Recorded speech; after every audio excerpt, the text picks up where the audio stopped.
اسلام کا مزاج ایسا نہیں ہے کہ عبادت مسجد تک محدود ہے، بلکہ صبح سے رات تک اور رات کے صبح تک سارے کام ہی اگر اللہ کی فرما برداری میں کیے جائیں، اس کے حکم کے مطابق کیے جائیں تو سب عبادت ہے۔ آپ کاروبار اللہ کے حکم کے مطابق کریں تو وہ بھی عبادت ہے۔ آپ زیادہ پروفٹ کمانے کی کوشش کریں لیکن اللہ کے حکم میں رہتے ہوئے کریں تو وہ بھی عبادت ہے۔ آپ اچھا کھانا کھائیں، اچھا لباس پہنیں، سیر کریں، مختلف مقامات کو انجوائے کریں لیکن رب کے حکم کے مطابق کریں تو سب عبادت ہے۔ لیکن اللہ کی نافرمانی میں مسجد میں جائیں گے تو وہ بھی عبادت نہیں ہے۔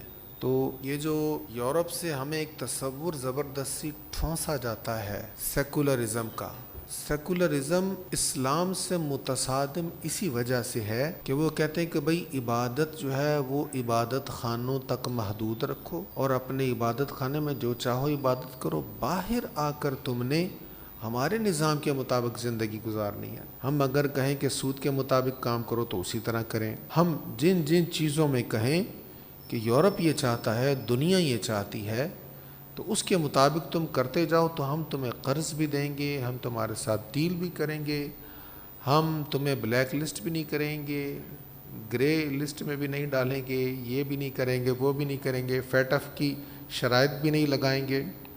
تو ہمارا ان کے ساتھ جھگڑا مسجد میں جا کے عبادت کرنے پر نہیں ہے، بلکہ اسلام ایک مکمل نظام حیات ہے، وہ اس نظام حیات کو برداشت نہیں کرتے۔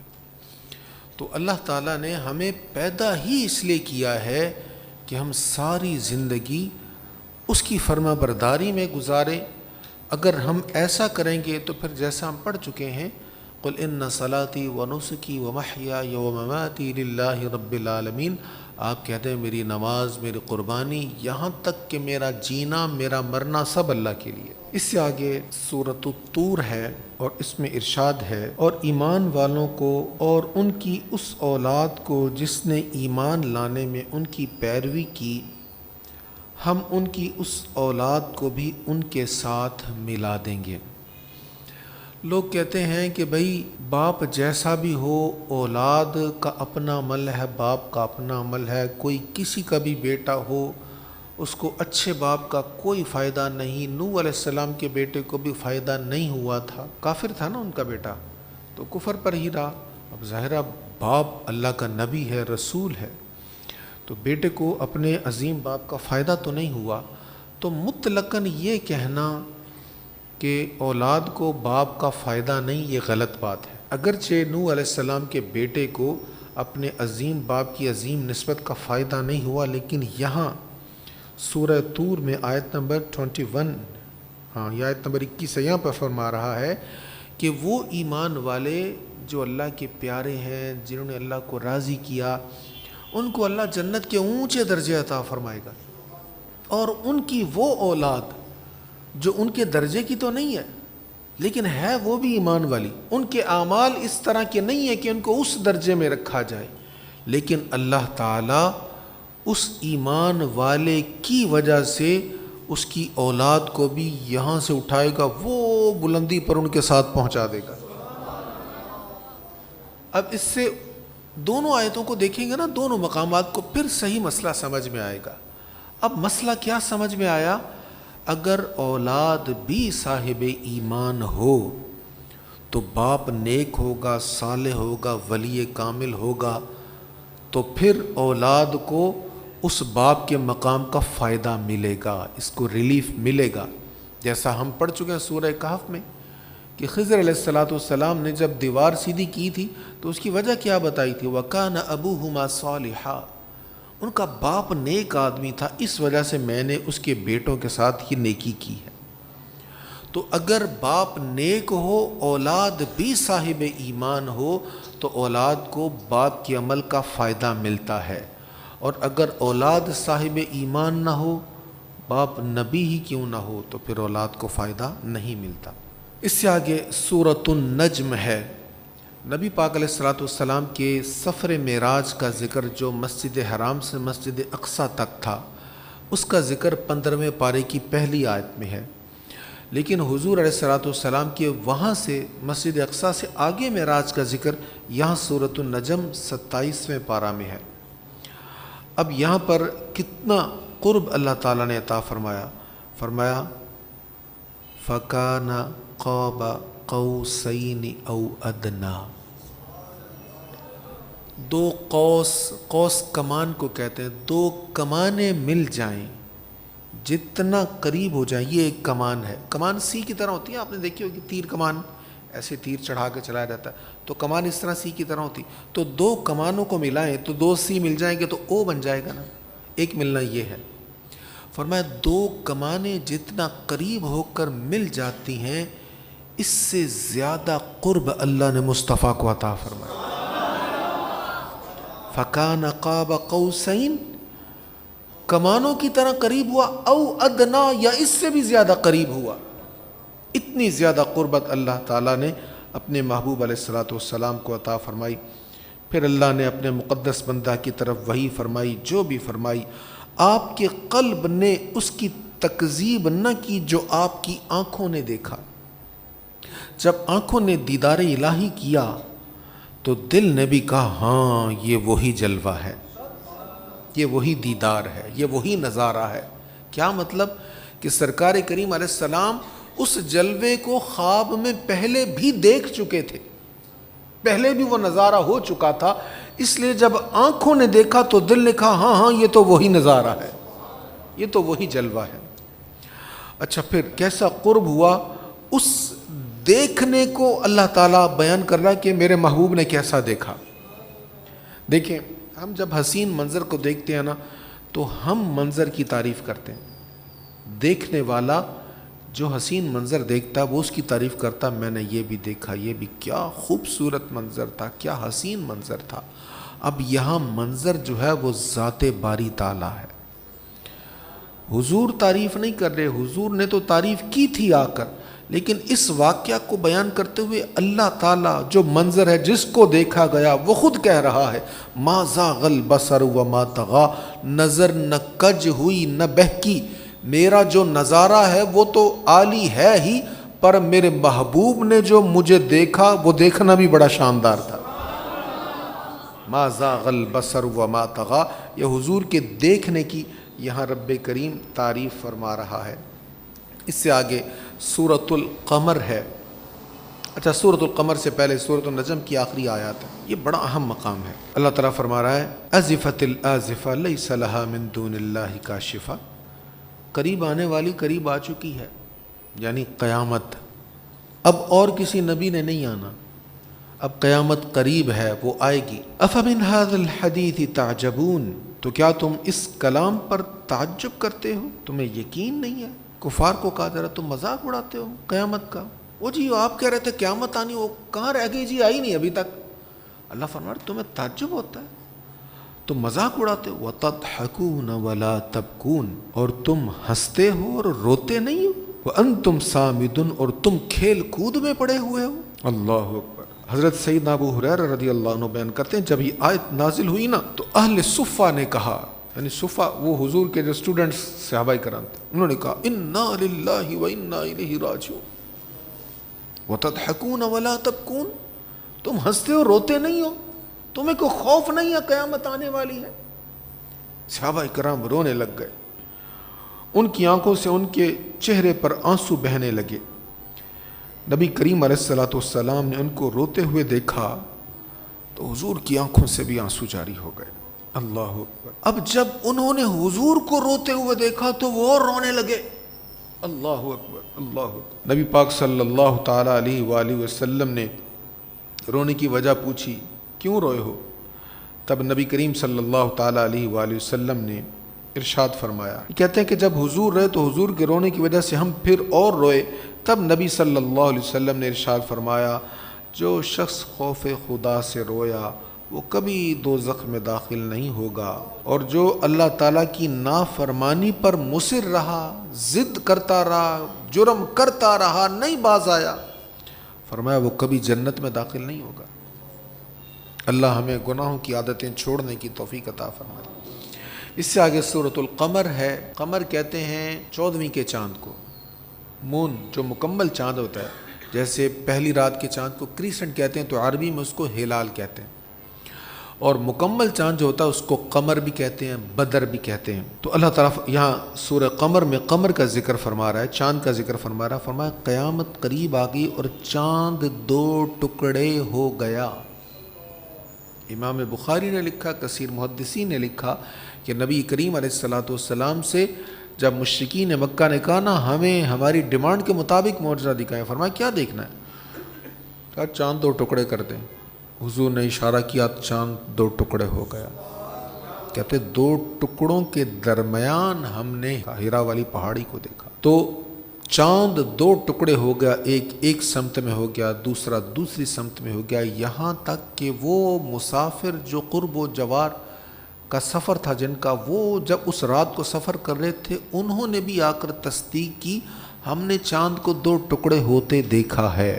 تو اللہ تعالیٰ فرما رہا ہے قیامت قریب ہے اور تم نے جو ڈیمانڈ کی تھی معجزے کی، وہ چاند بھی 2 ٹکڑے ہو چکا ہے، اب قیامت قریب ہے۔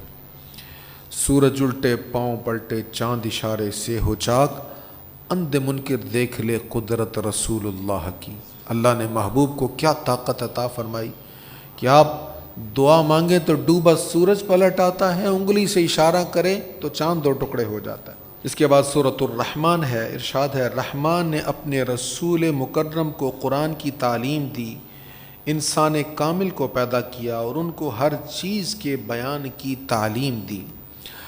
اب قرآن میں کون سی شے ہے جس کا بیان نہیں ہے کوئی چیز ایسی جس کا بیان نہیں؟ ہر شے کا بیان قرآن میں موجود ہے۔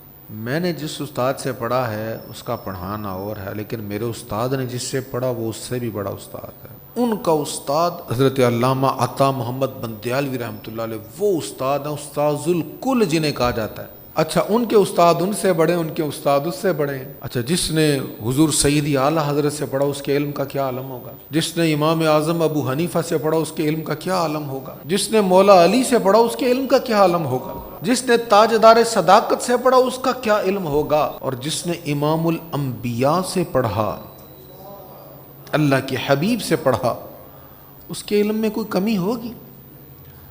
تو قرآن کو صحابہ نے حضور سے پڑھا ہے، اب صحابہ کے علم کی کاملیت کیا ہوگی کہ حضور سے پڑھا ہے جس کے دل پر اترا ہے، لیکن حضور نے کس سے پڑھا ہے؟ اللہ خود کہہ رہا میں نے مصطفیٰ کو خود پڑھایا۔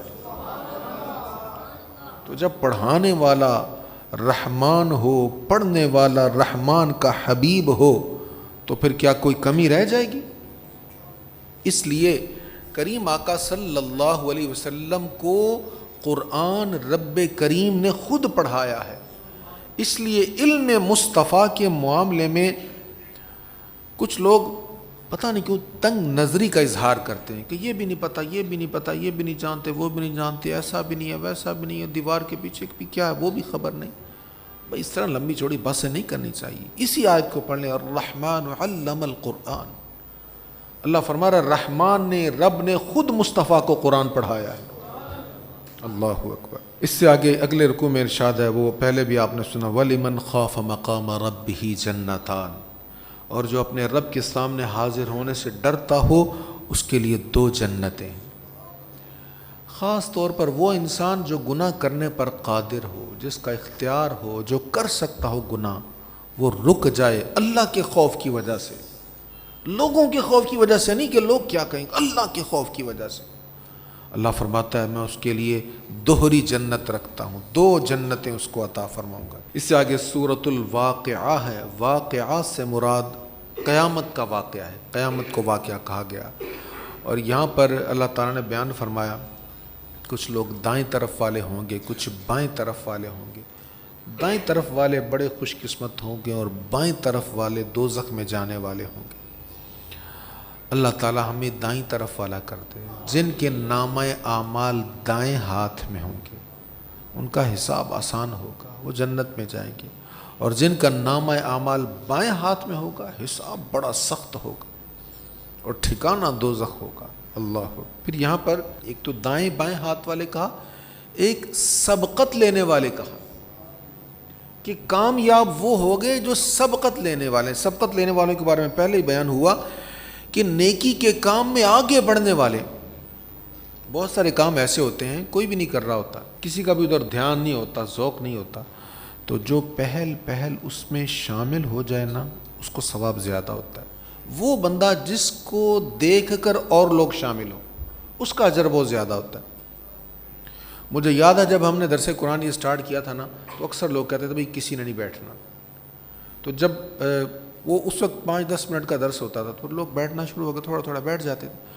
پھر میں نے کہا یار 10-15 منٹ میں سوا پارے کا کیا خلاصہ بیان ہوگا، ایک آدھ بات ہی بیان ہوگی، ہم 40 منٹ کریں گے۔ تو مجھے سب ساتھیوں نے کہا جی بیٹھنا ہی نہیں کسی نے، تراویح پڑھ کے پہلے تھکے ہوتے ہیں، آپ سب تو پہلے بھی بہت آرام سے پڑھتے ہیں، تو کون بیٹھے گا؟ میں نے کہا اچھا اللہ جس کو بٹھانا چاہے گا بیٹھ جائے گا۔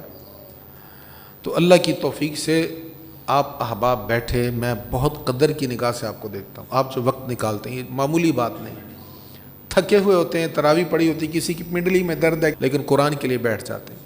تو یاد رکھیں وہ کام جس میں لوگوں کی رغبت نہیں ہے، اس کو جو کرنے والے ہوتے ہیں، اس کو فروغ دینے والے، تو ان کا اجر بھی بہت زیادہ ہوتا ہے۔ اللہ کریم ہمیں قرآن مجید سے وابستہ ہونے، جڑنے کی توفیق عطا فرمائے۔ اس سے آگے سورۃ الحدید ہے، اس میں اللہ تعالیٰ فرما رہا ہے اے مسلمانوں، تم میں سے کوئی بھی ان کے برابر نہیں ہو سکتا جنہوں نے فتح مکہ سے پہلے اللہ کی راہ میں خرچ کیا اور کافروں سے قتال کیا۔ ان کا ان مسلمانوں سے بہت بڑا درجہ ہے جنہوں نے بعد میں اللہ کی راہ میں خرچ کیا اور کافروں سے قتال کیا۔ یہ آیت نمبر 10 ہے سورۃ الحدید کی۔ تو یہاں پہ بیان یہ کیا جا رہا ہے کہ دیکھیں، پہل جب حضور کی بات سننے کے لیے کوئی تیار نہیں تھا، وہ جو ایمان لائے وہ السابقون ہیں، وہ سبقت لے گئے، درجے میں سب سے اوپر ہو گئے۔ اس کے بعد پھر اس کے بعد والے ہیں، پھر اس کے بعد والے، پھر اس کے بعد والے، پھر اس کے بعد والے، اور جب فتح مکہ ہو گیا پھر تو دھڑا دھڑ لوگ اسلام کی طرف آ گئے۔ فرمایا فتح مکہ سے پہلے جو اسلام لائے تھے نا، ان کا درجہ بہت زیادہ ہے، کیونکہ مشکل حالات تھے، اور منافقین کئی طرح کے پروپیگنڈے کرتے تھے کہ بھئی یہ تو ختم ہو جائے گی تحریک، یہ تو ختم ہو جائیں گے، مشرکین ان کو مار دیں گے، مکہ والے ان کے دشمن ہیں، فلاں ان کا دشمن ہے، تو یہ چند دن کے مہمان ہیں یہ لوگ، اس مذہب کے پیروکار، تو بے یقینی والی کیفیت بنائی جاتی تھی۔ تو اللہ تعالیٰ فرما رہا ہے فتح مکہ کے بعد تو سب کا ایک مائنڈ بن گیا، پورے جزیرہ نما عرب کا وہ نظریاتی جغرافیہ ہی بدل گیا، لیکن اس سے پہلے جو لوگ مسلمان ہوئے ان کا درجہ بہت زیادہ ہے، بعد والے ان کے درجے کو نہیں پہنچ سکتے۔ لیکن اس کا مطلب یہ نہیں ہے کہ آپ بعد والوں کے ایمان میں شک کرنا شروع کر دو، آپ بعد والوں کے بارے میں کہو نہیں جی یہ تو فتح مکہ والے دین نو ایسی نہ مسلمان، بھائی جب بھی ہوئے تھے ہیں تو مسلمان، ہیں تو صحابی۔ آگے سنیں اللہ کیا فرما رہا ہے، وَكُلًّا وَعَدَ اللَّهُ الْحُسْنَى، فتح مکہ سے پہلے والوں کا بھی ذکر ہوا، بعد والوں کا بھی ذکر ہوا، اور آخر میں کیا فرمایا، تمام کے تمام، چاہے بعد میں مسلمان ہوئے چاہے بعد میں ہوئے، جتنے بھی میرے مصطفیٰ کے صحابہ ہیں، اللہ نے سب کے ساتھ بہترین انجام کا وعدہ کیا ہے، سب کا اجر بہترین ہے، سب کا مقام بہترین ہے۔ تو یہاں تو کمپیریزن تھا فتح مکہ سے پہلے اور بعد والوں کا، ہم جو 14ویں-15ویں صدی میں آئے ہماری کیا حیثیت ہے ہم ان کے بارے میں باتیں کریں، لہٰذا ہماری کوئی حیثیت نہیں ہے ان کی، ہمیں اس بارے میں محتاط رہنا چاہیے۔ ہمارے نزدیک جتنے بھی صحابہ ہیں سب افضل و اعلیٰ ہیں، اور ہم ان کے قدموں کی خاک بھی نہیں ہیں۔